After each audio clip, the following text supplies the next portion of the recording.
God, send me anywhere, only go with me. Lay any burden on me, only sustain me. And sever any tie in my heart, except the tie that binds my heart to yours. If you have men who will only come if they know there is a good road, I don't want them. I want men who will come if there is no road at all. I will go anywhere, provided it is forward. David Livingston. Thank you so much. Welcome everybody to Gems from the Wisdom Tradition, our conversation circle that is sponsored by Still and Living Center. This year in the Almanac, our theme for the overall year is that of irreversibility, eyes to the stars. And one of the methods for achieving that sort of irreversibility might be to follow the sevenfold path of virtues that are set forth as the paramitas within the Buddhist tradition. Today, we're going to take up the sixth of those seven paramitas. It's Dhyana, the virtue of contemplation. And we're going to go to the tradition of Hinduism for that exploration. And I know that our speaker, Dhyana Howard, is going to be touching on some of the other traditions as well. I'd like to invite our fellow participant, Kurt Gradine, to introduce Dhyana for us. Thank you, Renee. Well, we were very pleased that Renee asked me just a few minutes ago, in fact, to introduce Dhyana Howard, Dr. Dhyana Howard. We just recently learned that she holds a triple master's, 2 in Eastern philosophy and 1 in Western. And that's a first for me. I've never met anyone who's gone through a master's program 3 times. She's currently the chair of the philosophy department at Fresno State University, where she's a professor of Asian religious traditions and where she holds the endowed chair in Jain and Hindu Dharma. Also at Fresno State, she serves as the director of the M.K. Gandhi Center, Inner Peace and Sarvodaya. And many of you know this term Sarvodaya. It's a Sanskrit word that was used by Gandhi to define his political intent and movement, and it means the universal uplift or the uplift of all. Among her other accomplishments, Dr. Howard is as a full-time professor, she has written and edited several books, and these include a book published by SUNY Press in 2013 while she was teaching at the University of Oregon, titled Gandhi's Ascetic Activism, Renunciation and Social Action, which we just recently purchased a copy of and found it's, very comprehensive study on this theme. And another published just last year titled Gandhi's Global Legacy. In 2019, as part of a 10-volume research series, Dhyana edited and provided the introduction for the Bloomsbury Research Handbook of Indian Philosophy and Gender. And in 2017, perhaps most pertinent to our topic today, she authored and had published by I.B. Taras a book titled Dharma, Hindu, Jain, Buddhist, and Sikh Traditions of India. Dr. Howard has also authored numerous peer-reviewed articles, and there is a TED Talk online that anyone can access, just 14-minute long, beautiful summary of Gandhi's teaching and impact that it had on her life and also on the civil rights movement in the US. So we have a very qualified speaker today. We're looking forward to a wonderful talk. Thank you so much, Kirk. May we just hand it over directly to you, Dhyana? Thank you. This was such a beautiful introduction. I was not expecting anything. I was just going to say, Kirk, of course it is Kirk, right? So everything has to be perfect and wonderful. So I want to read what I was sent about dhyana from Patanjali's Yoga Sutras. Dhyana is the art of bringing the mind into focus and quieting the restless movement. So let's pay attention to all these words, and then we can talk about during our discussion. It is a process of diving deep into the inner silence, where all external distractions fall away. In this state of deep contemplation, the practitioner experiences the awakening of the higher consciousness. So there's another term, higher consciousness. There is a term, quieting its restless movement. Then goes into it, gradually moving toward a state of perfect unity with the divine. This practice allows the mind to transcend its limitations, revealing the eternal truths that are hidden within us. Dhyana is not just about stilling the thoughts, but about discovering the vast, unshakable peace and wisdom that reside in the heart of all existence. Well, you can write a thesis on it, write a whole book on that little verse. It is very simple, the term dhyana, and it's very complex because it deals with our mind. So in Indic traditions, let it be Hinduism, Buddhism, Jainism, and Sikhism, we do talk about dhyana quite a bit. So in the Hindi language, colloquially, we were told, dhyan karke padho, study with dhyan, when we were little children. They were not using as meditation, they were using as concentration, focus. So it was used as at times noun, sometimes as a verb, and sometimes as an adjective. But always the meaning was focus, contemplate, pay attention, vigilance. So I fell the other day, in the bathroom was wet. And if I would have told my mom, I said, weren't you paying attention? Was dhyan. Were you not keeping dhyan that time? So it was not used as a spiritual contemplation. It was not used as transcending the mortal mind or transcending the monkey mind to the unity. It's about staying in that awareness that when we are, I was in a hurry. I had to go back to the meeting, and I just, the bathroom was wet and I fell.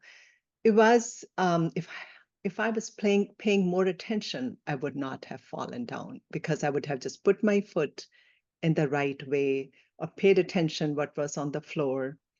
So whenever we waver from our awareness, then we distract. But unfortunately, our mind is always distracted. And the whole goal of dhyana is, how I understand is, just like salmon, and I don't eat fish, but I know about salmon, it goes upstream. It doesn't go downstream, it goes upstream. It's so difficult for the mind to stay focused. And we can again talk during the discussion. In the Upanishads, the Hindu texts, very early on, the idea of meditation and contemplation, focus, attention is very present. But it was Patanjali, whose Yoga Sutras quote we just read, is the one who really brought dhyana into a very systematized framework. So a lot of time we say, be aware, I meditate. I learned meditation when I was very young, and it was very easy to meditate. I remember as a young girl, it was just, you might sit down and the mind was very clear because it didn't have all so much past, and there was not so much to think about in the future yet. When you're 10-year-old, you're 11-year-old, you just still in the play state. It wasn't so clouded and cluttered and what I have done now, what people have said, or what needs to be done. Constantly we are wavering between the past and the future. The dhyana, how I see it is, and Buddha uses it, the Buddhist traditions, nowadays the word is mindfulness. I mean, it's kind of saying paying attention, really pay attention to the present. But dhyana is in a very minute, it almost happens between the words and between the seconds. It's without the time. It's not a space of time that I am doing. Oh, I had the deep meditation. When there is the meditation, just I read from the Patanjali's Yoga Sutra, the time sort of is not recognized that time. And your existence is not recognized that time. It becomes so minute. Is like Bodhidharma says that the understanding comes in the mid-sentence. And how does it come? The understanding comes in the mid-sentence because it doesn't have the time. There's no, let me begin with this sentence, then end of the sentence, you'll understand. It is awakening. That's why the dhyana is a practice. It's a constant, not just simply when we meditate, not that we simply when we are praying or doing puja, is the lifestyle. It is the way of being in the world. That is complete focus. Then the person won't worry about the past, and person won't worry about the future. It's a nice place to be. Whenever I can, it's a really beautiful place to be. It's so joyful because, okay, I'm good. Who knows about heaven? Who knows about enlightenment or liberation? I know about that feeling, even for that second that one feels. So how do we understand what are the examples? I was thinking about this topic, and I said, what examples? Yes, we see the yogis are meditating, and ant hills are built upon their face and head, and they don't even know that the ants are crawling over their bodies. They become kind of rock. They're so focused that there's no awareness of this body. That's the example. And then I know when I was, again, growing up, there was his name was Hardayal. He was a great writer. And I read about his life, and he says that we talk about concentration all the time in study, because the house was so loud in India that if I want to do really well, I just have to block it all. There's no quiet place. So you just block it out in a way, and that requires dhyana. And what I read about his life story, that he was so focused that he could read the whole book very fast and memorize the whole thing. He will memorize from front to back, the entire book. I mean, of course, it's some kind of ability or power, whatever we can call it. But the example, what was given to me was that one day he was studying, and his sister was getting married. The whole procession comes in the house, the groom comes on the horse, and people are dancing and singing. He had told them that I will come down when the wedding procession will come. And all this happened, and somebody realized, hey, where is Hardayal? He's upstairs in the study. And he said, hey, there's so much loud. He goes, I didn't hear a thing. So that's the idea of complete focus. We can only talk about it. It's very hard to get. And then there is example from the Mahabharata when Drona is doing this contest that who is the greatest archer.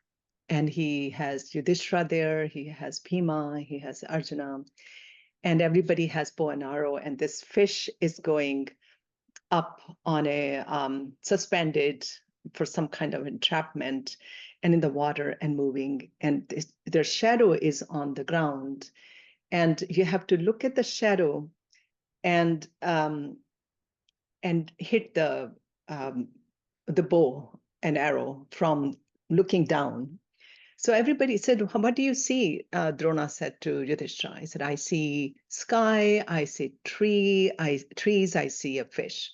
asked Bhima, yeah, I see a tree, I see a fish. And I said, then asked Arjuna, he goes, I see a fish and I see its eye.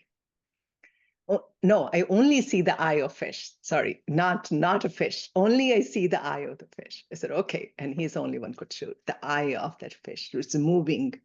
Because that kind of concentration requires only seeing what is necessary to be seen. So that's why sometimes the word dhyana, it is to see, to look. In a way, the whole reality, looking at the whole reality becomes very focused. That's why I think it is the transcends its limitations, revealing the eternal truths that are hidden within us. And that's the portal, that's the one opens up to see the greater, because our mind is so distracted, it just becomes into that. So it's such the timelessness. There is it's just presence, just being. So that's the idea of Satchidananda, just being, knowledge, and truth, being, knowledge, and bliss. It's just the isness. It's just knowing what you're doing at this moment. And then it is the highest stage of bliss and joy, because what to worry about when you have your our really that state that is clarity, that is lucidity, that is. And at that time, what the scriptures say in Hinduism, that compassion outbursts from that space, because nothing exists that is not you. It's all is you. Because that consciousness current, when we get hold of that, or can we get a glimpse of that experience, then one is able to, that's why the Buddha, when he's sitting under the tree for 49 days in samadhi, and he comes out and he opens his eyes and he just blissed out.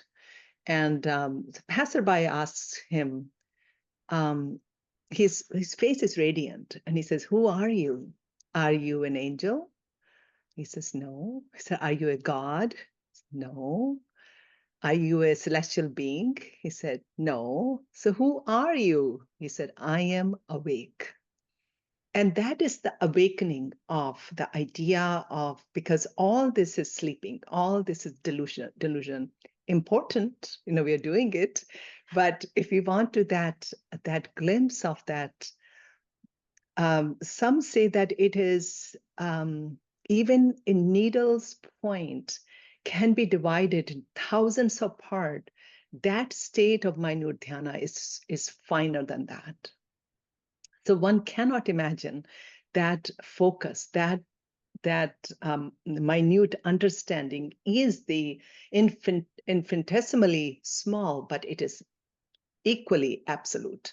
And that in that state, when Krishna says that mind is your enemy and mind is your friend, what is my enemy? When my mind is just constantly thinking about what is being done to me and I'm doing to others, and that state of mind, which is beyond mind, becomes very quickly is the state of bliss and state of joy and state of knowing.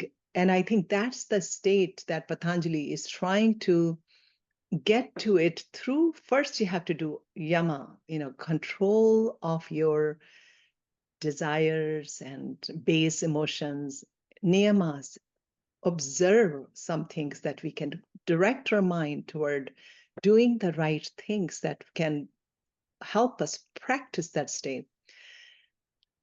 Then asana, how do we sit? Sitting is very, very important. That's what I think Renee's Still and Moving Center is all about. How do we do the movement, that movement academy, that how do we sit? That's the Patanjali says, when you sit in a right asana, that's the beginning of dhyana. Very important to sit in a right and longer time. And then, of course, pratyahara, mind will come and go, bringing it to the point, or bringing it to the image, or bringing it to the mantra. And then comes dharana. Then mind becomes to be steady, more focused. And of course, then dhyana, then comes the, meditation, contemplation. I think neither of those words do justice to it because we use them in such a very cliched way nowadays. Oh, I was just meditating. Let's meditate on this. What's happening? Fine, it's good.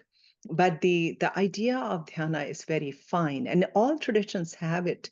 Jesus said that you have to be finer than the door to heaven is very, very minute. And he was not talking about outer door, it's the inner door. Kingdom of heaven is within us. And so then comes samadhi, then it's the absorption. That's not then just completely in that state where you see Arjuna was doing as his practice, he's able to do that.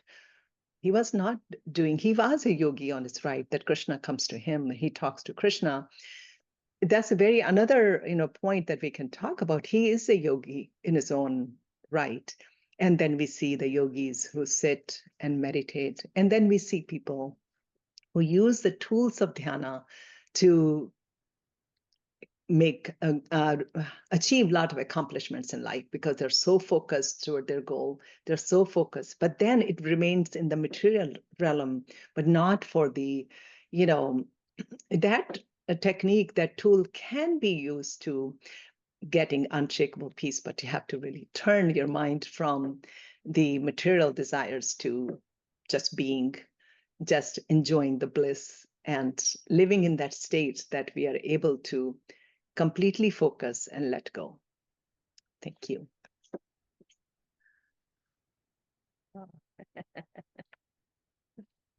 Thank you so much, Veena. And thank you so much for making such wonderful use of that quote from Patanjali that everyone did receive, I believe, in their letter to get into this meeting. So we can always refer back to that. You also received the quotes for the week in the Still and Moving Center Almanac. The first of which is from Hermes for the week of Dhyana. Consciousness must be freed to contemplate eternal motion, boundless space, and infinite duration. And so I wanted to begin perhaps by asking you the first question, Veena, and of course this is open to everyone, and that is, so many times, as you say, in today's world, we hear the word meditation and mindfulness, those two terms, and they're often used interchangeably. And they often have to do with the practice of trying to completely still the mind, empty the mind of anything. And we're wondering, is that the same as, or is that different from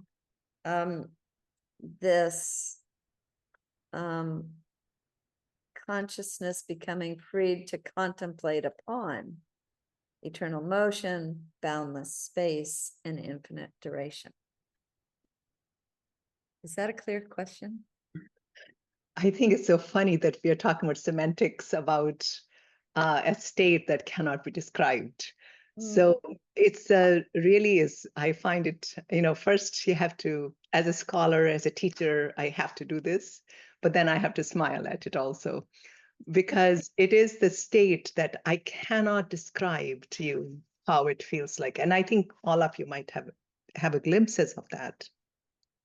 So all the process of mindfulness, staying in the present, or is a process, right? Is they're trying to get to what is,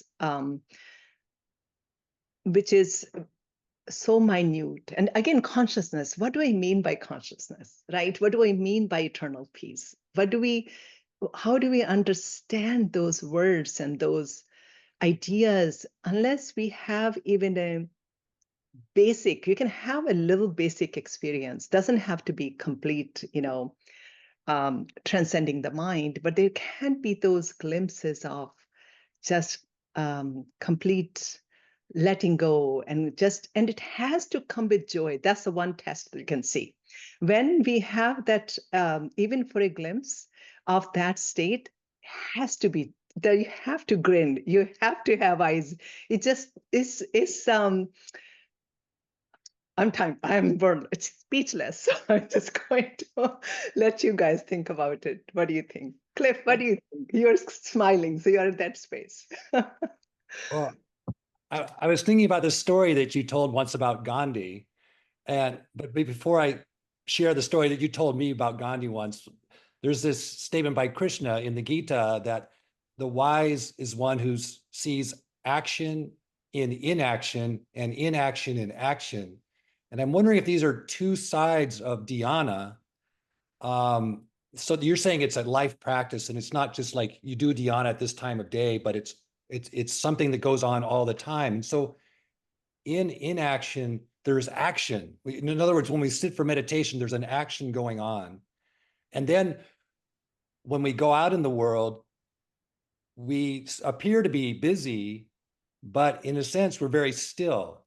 And I'm thinking about the story you told about Gandhi when he had a really busy day in front of him, that he said, oh, instead of getting up at 3 in the morning, I'm going to have to get up at 2 in the morning because I'm going to have to do an extra hour of meditation or being active in inaction. And the other part about Gandhi was that even in the heat of intense situations, he was able to maintain a wonderful sense of humor, a sense of joy, and was able to cool everything down so that people's emotions didn't get all involved. So he was able to bring that wonderful stillness of his meditation earlier into the world and keep things going in a right way. Could you say something about Gandhi and Dhyana? Yes. So how I understand, I think you mentioned karma yoga, where action and action, action and action. But there is some kind of internal practice, internal practice has to be part of it. We can't just, so in the Bhagavad Gita, 6th chapter is Dhyana yoga. There is all this karma yoga, but then bhakti yoga, but then there's a whole chapter on Dhyana yoga, because that is where you get tools for doing action and action and action and action and action. Because if I don't know how to be still in our mind, my mind, I cannot be able to practice what karma yoga is telling us to do. So there is what Gandhi called it, the internal, he called it prayer or life. That is, even though he was kind of special person, a lot of us, it's hard to do what he was able to do. But he too had to practice a lot. He was quiet on Mondays. He was reading. He spoke only when he needed to speak. He was not chatting along, and he was not just making words. He was very deliberate with his actions, very deliberate. So what was happening? He was bringing dhyana in every action. So here I'm going to use the word dhyana for vigilance and attention and focus and everything. So in mindfulness, we're reading Thich Nhat Hanh in my class this week. And what Thich Nhat Hanh says that when you are doing the mindfulness, samasati, which is the mindfulness Pali word, you take care of boiling water, tea kettle, and giving a bath to baby Jesus or giving a bath to Buddha. You do absolutely similar way everything what you do.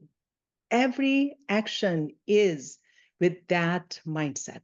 Every action is with that vigilance, that love. That's why I think it's very difficult to separate karma yoga, jnana yoga, dhyana yoga, right? Because they all are the interplay of these different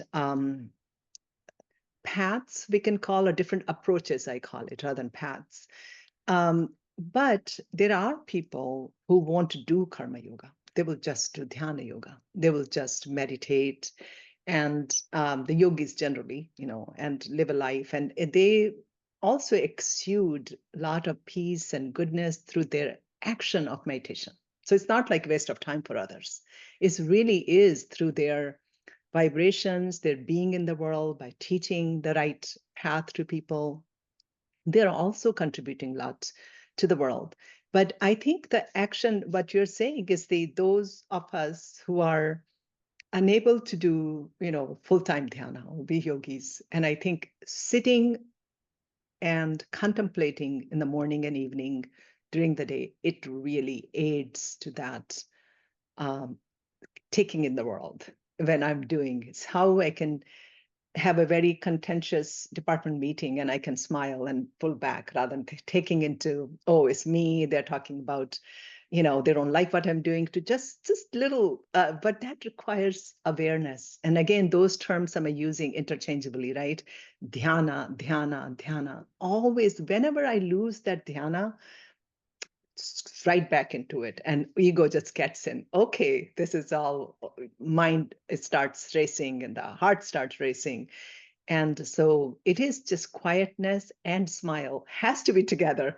Otherwise, it's not. You can test it. That's the one thing I never heard or read that smile part. That's I just figure out by seeing all these great sages smiling. So there must be something to that.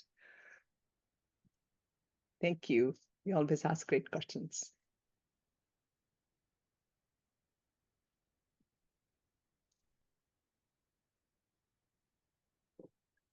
May I raise a question?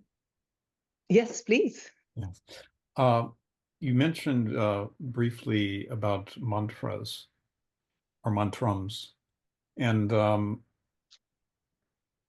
Patanjali does recommend at one point, it was one of our favorite parts actually in the Yoga Sutras, where he says that to cultivate the capacity for dhyana or meditation, that one should focus on a single thing.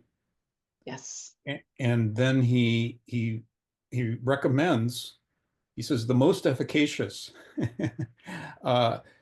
center of attention is that of the Om, the AUM. And I'm just wondering if you could comment on that and discuss that a little bit, using a mantram like that as a focus for meditation. Yes, that's a very common practice in all traditions, especially the tradition I was raised in, the meditation tradition. The first one is jap. Manas jap is mentally you're repeating, not just with lips, but your heart. And it's called, the Sanskrit verse is japat siddhi. You can get accomplishments through japa only. You can get full concentration through japa only. The word becomes completely absorbed, and your mind becomes completely absorbed in that sound. So it could be, Shiva, Krishna, Jesus, whatever mantra. Jesus' prayer was used very, very effectively by Eastern Orthodox monks and nuns, and the really practice was Jesus' prayer. And the mantra generally is a very small, short mantra, like Om can be, just very easy to memorize, easy to think about, and easy to think beyond it. So the idea of mantra is that it's just keeping that on that same sound, the same word, same sound. It just all this, whatever chatter is just gets merged into one. And then the mind becomes to focus. It's almost like, imagine if there is a spread out flower on the floor and I started to bring together, it becomes higher and higher like a mountain and becomes kind of concentrated. In the same way, the japa is the beginning, and then they say you could do on a form now, a guru's form or God's form, and then do formlessness meditation. Then it's in a point or in a just very minute, just looking in. That's what the dhyana is seeing. Preksha dhyana in Buddhism, Jainism, preksha dhyana. You just see, you gazing at, and that gaze it seems like it's dark, but then it just it has the potential to completely concentrate the mind. And then what I read on the Patanjali's Yoga Sutra, it becomes the practice allows the mind to transcend its limitations, because mind is limited until it is scattered. Once mind becomes, then we are in the realm of consciousness. Then it becomes into, because mind is material. Mind is run because of our consciousness. So then when consciousness is, then it is the Satchidananda or Satyam Shivam Sundaram. That is the beauty, joy, truth, smile. That is the place where the mind is not thinking here or thinking there. It's not even there anymore. It just completely gets absorbed. Could I add one thing to that question? Because this is the other kind of question that keeps coming back to me anyway, is this idea that it seems as though you're narrowing and eliminating all distractions and all diversions, all conceptual formulations, all extraneous perceptions. It's like you're bringing the mind to focus on its own nature. That's another way that it's described in Buddhist meditation, is bringing it to rest in its own nature. But Patanjali also describes in the later books all these realms of knowledge that become accessible to the yogi at a certain stage. And so it's the idea, it seems like the idea is that, in fact, he says that the realms of knowledge which are available to the yogi are infinite, from the atomic to the cosmic. And it's just a curious thing, because we think of knowledge as something that we accumulate through the intellect, through study and so on. But this is a very different path, and it seems contradictory, right? That somehow by quieting the mind and centering it, that suddenly knowledge becomes apparent. How is that possible? Call Patanjali.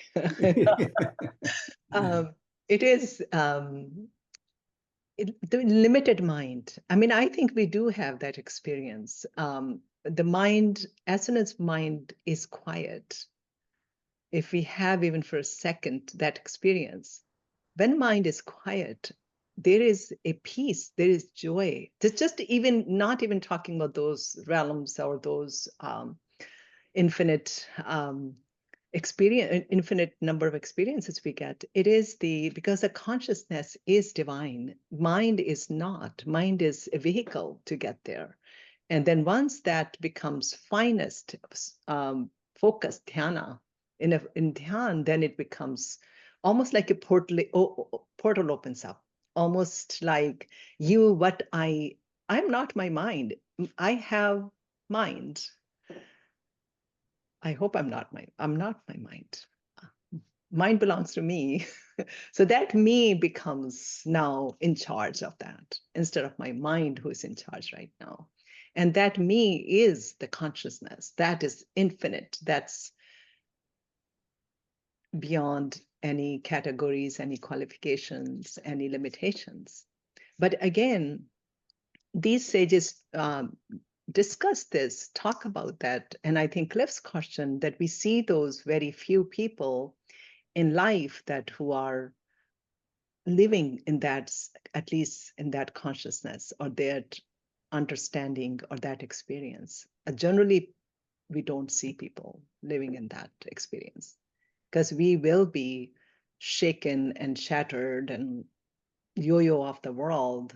He said that, she said that, this happened today. All will happen. But the mind of Gandhi will never talk about other people or not talk about other instances. He just staying like in charge, like it's in charge of everything in own life. It just going with that, sailing the ship with this full control in this very, very stormy waves. And that's comes naturally. And I think, and again, I don't know I'm not sage, I'm not a yogi. I study these things. So I don't have all the answers, Kirk. So I'm just trying to understand with you.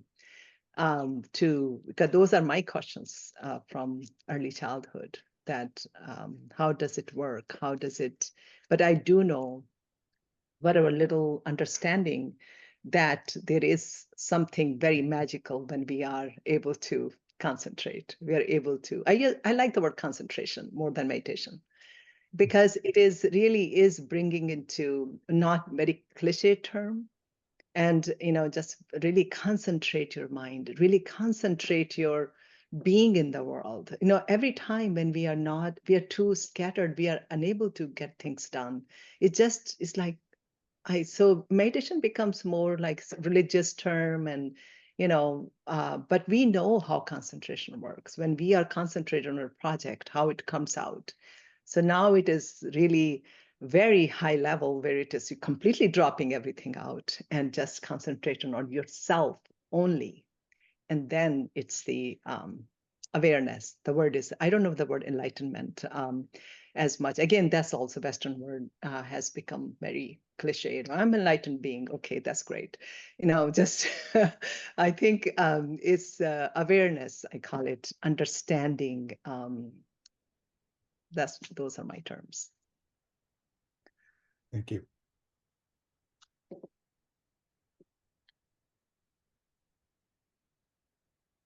Everybody's meditating.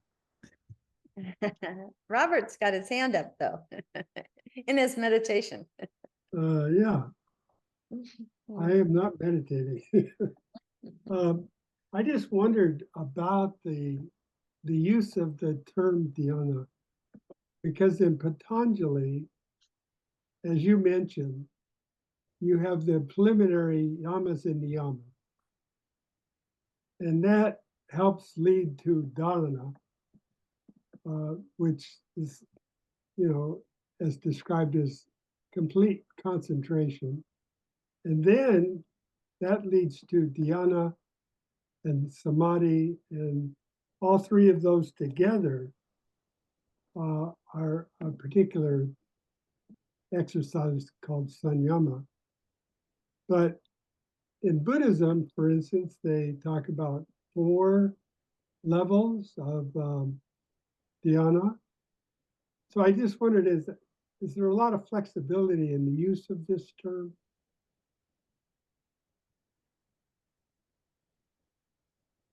Yes, just like you say, God or divine, how differently is described by different traditions.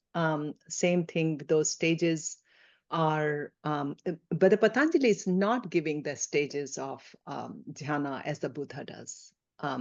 Buddha associates every stage of dhyana with the supernatural powers that he gets. The first stage of dhyana, second dhyana, third stage dhyana, 4.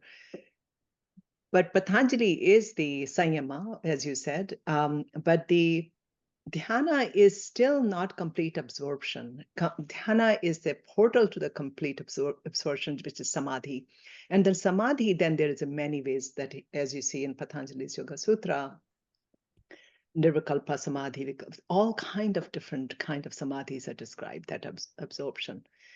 And those are, I think, similar to jhanas, what Buddha is doing. Not about dhyana itself, but more stages of inner revelation, inner awakening, inner experiences. Each one of the traditions define or describe differently.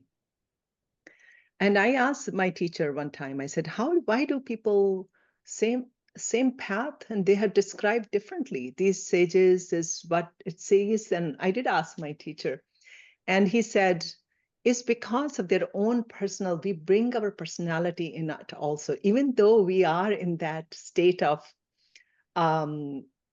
undifferentiated consciousness, but our personality is defining that.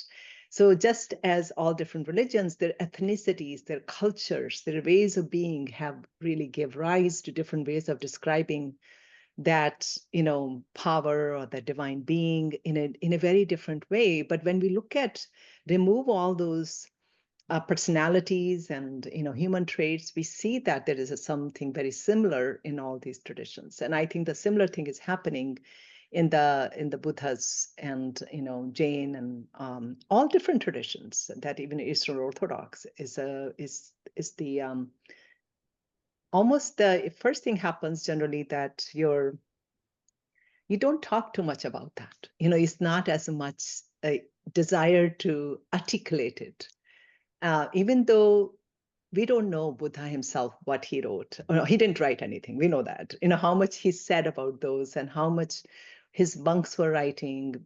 We don't have much access to that historical facts, but we know that he sat quietly for 49 days.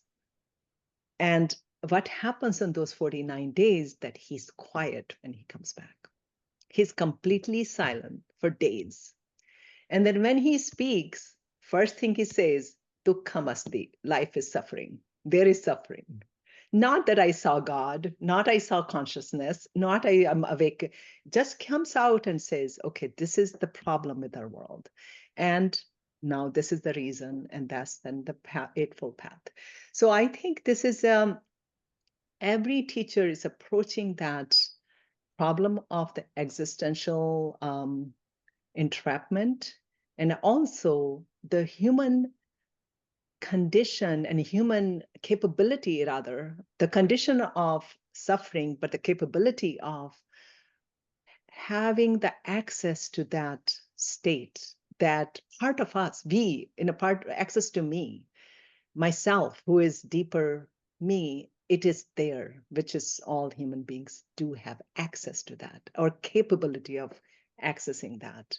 So that is very, that's why it resonates with all over the world people. Because when I had my students meditate for 2-3 minutes after the election. I said, okay, we were reading mindfulness, Thich Nhat Hanh. I said, okay, we are going to meditate for 3-4 minutes, and everybody just watch your breath. Suddenly the whole class became calmed down. And it's just very, I didn't say follow any God. I didn't say gets you enlightenment. I didn't say anything. Just watch your breath. And I think that's the one to connect with ourselves, that when we connect with ourselves, all those experiences, what Robert is saying or Kirk are saying, that are differently described by different teachers. Not they are very different. It's just differently framed. Oh, thank you. Joe Miller has his hand up. And then Bob Buss. Good to see you all. I just saw you guys a few weeks ago. That's so nice. Hello, Veena. Thank you. I was wondering if what you think about this idea. When I think of meditation, I think about the connection between the head and the heart. And by heart, I symbolically mean that which we truly and deeply value. It seems natural when we're in the presence, reverential presence of somebody we value, or a symbol of what is truly and most dearly human and accomplished and compassionate or wise. That very presence, just being in the presence of that, seems to settle our mind. We seem to naturally want to focus on what we really value, what we really love. So I wonder about that, the head and the heart. What do you think? I'm interested in your ideas. Well, I mean, basically, I think that's what I have found in my experience is that is very true. If I'm going to have a meditation session, I want to put myself mentally in the presence of those symbols or those personages, which I have such a deep reverence for. And I find that the more I visit with a reverential attention, this mental space, the deeper that devotion comes. And it's like, if you were going out to dinner with somebody you love very much, and it would be the worst form of disrespect to have a scattered mind and not to be paying attention. And are you really listening to me? And all of, so somehow when we're bring ourselves mentally in the presence of somebody like that, out of respect, we want to keep control of our thoughts. We want, especially if we regard our minds and our hearts as an open book for this individual, we want to have it, when the master looks in our heart, we want it to be clean. So that just seems to me something about that, in my experience, really brings my mind to a point and allows me to be in a state that I can sustain for a short period. I think that's a very good point. So that's why when I think when Kirk asked about mantra, the mantra is devotion, devotional chanting or asking or some being or some, image.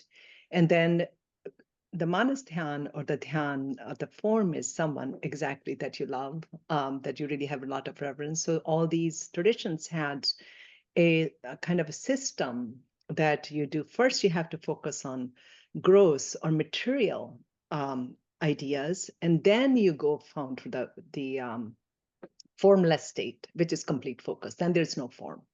But you're right that those the heart is what you're saying is generally used the term devotion and love. When Thich Nhat Hanh is saying that you are mindful when you're washing a kettle, like you're giving a bath to baby Buddha, it is the devotion that everything otherwise, oh, I have to do the dishes, oh my God, another dishes, now you're seeing that as a devotion. And that is, even that act is connecting us to what the really goal is. So sometimes scholars say, oh, there is a Dhyana yoga, there is a karma yoga, there's a bhakti yoga. I think they all work together because we are emotional beings. We have a heart, and then we are beings of knowledge, and we are beings of action. And of course, the Dhyana yoga is that which is the goal in a way through all that. And it's not like just sitting down, like we talked about, is paying attention, being aware, being that awareness, not just constantly looking at other people's faults. That's not awareness. The awareness of deeper self, that constantly are in that state that when we are doing, then when people get mad at Gandhi for what he did during the India-Pakistan partition, he told Muslims that it's their home, your home. And sometimes people get mad at him or he's been criticized that why, when Pakistan had become a country for Muslims, they wanted it, why didn't they go all there? Gandhi was not seeing as a Hindu and Muslims. Gandhi was seeing as children of God, divine. So that's how can you have, but he was a politician. So that's the problem. That when you're a politician, people are asking him the politician questions, but he was a saint politician. So now it complicates things, right? So when I explain that, is that he is seeing each human being, hurting human being, or is like your own self. And then how do you differentiate between untouchable or lower caste, upper caste, men and women? Then you become that, you just see. So I think what I want to just, when we wrap up, just want to say then dhyana, it has to be reflected in our actions. Otherwise, you can tell who has that dhyana experience or not. If a yogi says, I've meditated for 15 years there, and then their actions doesn't match, be careful. So I think it's important that, and the person who can do even less meditation, but their actions are driven with love. And so they are doing dhyana, not necessarily sitting down, they're in that awareness constantly. So I think it's the way we see it. And heart has to go always with, otherwise, mind will go crazy. Heart is the balancing power. The heart is that gives us that, the heart is the opening up of the true reality, what's out there. So you're absolutely right. That's why more we love, and then we can expand our love to the world, love to suffering, love to this, and not just your, date, but everybody, that kind of attention. So I think that's the whole idea, is that care, not easy, that's for sure. Beautiful answer. Bob Buss. Yeah, well, there were so many wonderful things that were said, and actually they're very true of Buddhism as well. But what you just said about Gandhi, I thought was very true of the Dalai Lama. The Dalai Lama in China and Japan, you have not a word for mind and heart as two words, but as one word, heart, mind.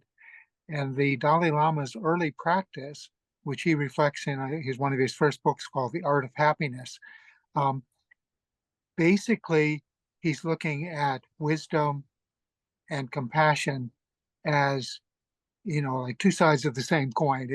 It's essentially one thing. And all through his life, including to his present teaching, it still stays to that wisdom and compassion, that those two kind of come together. And as you talked about Bodhidharma staying to the middle, I think that's kind of what the Zen tradition is. I mean, a lot of this is semantics in the sense of how do we understand the word meditation. I'm much more connected to what you used as absorption and samadhi. But, in Zen, I think all of that comes to complete detachment. We talk about 4 dhyanas of freedom from desire and unwholesome thoughts, freedom from discursive thinking, freedom from blissful states, and then finally perfect equanimity and wakefulness. And I think it's not so much that you're not being blissful, but you're free from blissful states. You're free from discursive thoughts. You're free from judging. And then you just have that middle. You're not trying to reach a state like enlightenment, which you're consciously trying not to use, but you're right there, and you're also detached. Because the more you think of yourself as separate from the world, the more this all falls apart. You have to be also connected. It was interesting, after those 49 days of meditation, the Buddha awakened when he saw the morning star. He didn't awaken to some kind of feeling inside himself, but just a simple awareness that he was completely aware of. So yeah, it all works together. And I thought you did a beautiful job of describing that when you can't use words, because the words ultimately are going to be a little bit somehow separating you from your experience. Yeah, insufficient, but Renee has a way to give me always difficult jobs. It's all practice. When you said you are not trying to do this, there is no you left. Right. That's the whole point, is that the you drops. And I think that's the place where that's the one who knows the knower, and the known, it's gone. It's just the one who knows does not know it. That's why I think what we're doing for an hour is kind of having a good satsang together, to understand this, which we have to be that state where we don't even have the other anymore. Don't even have to worry about other states or not, because you just drop that off. And I think that's the Vedanta does a really good job. Shankara does Upanishads do a very, who are you talking to? I said, Rama asked Vasishtha, he said, where is divine? What do I see? How do I see? And he was quiet. And he was just to say, I've been telling you for so long, you're not paying attention. So neti, neti, neti, not this, not this, not this. So I think that's why all these ways these texts have tried to figure it out. That's the one thing about the Indian traditions, is that they while the Western traditions have all different ways to talk about love and compassion, but the early Indian, especially Upanishads and the Vedantic tradition, they really worked on this question of what is meditation, how does mind look like, how does consciousness look like. I mean, they spend thousands of pages of talking about which cannot be spoken. So it's kind of a paradox in itself.